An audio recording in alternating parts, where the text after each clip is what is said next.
இதோ ஒரு கன்னிகை கற்பவதுவாகி ஒரு குமாரனை பெறுவாள், அவருக்கு இம்மானுவேல் என்று பெயரிடுவார்கள் என்று சொன்னான்.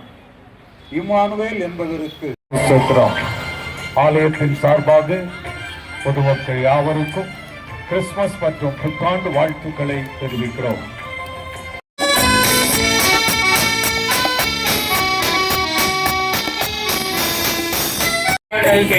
மகிமை மண்ணில் சமாதானம்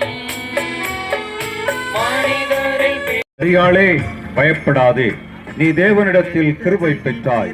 இதோ நீ கற்பவதியாகி ஒரு குமாரனை பெறுவாய், அவருக்கு இயேசு என்று பெயரிடுவாயாக.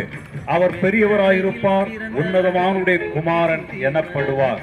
கர்த்தராகிய தேவன் அவருடைய பிதாவாகிய தாவீதின் சிங்காசனத்தை கிறிஸ்துமஸ் மற்றும் புத்தாண்டு வாழ்த்துக்களை தெரிவிக்கிறோம்.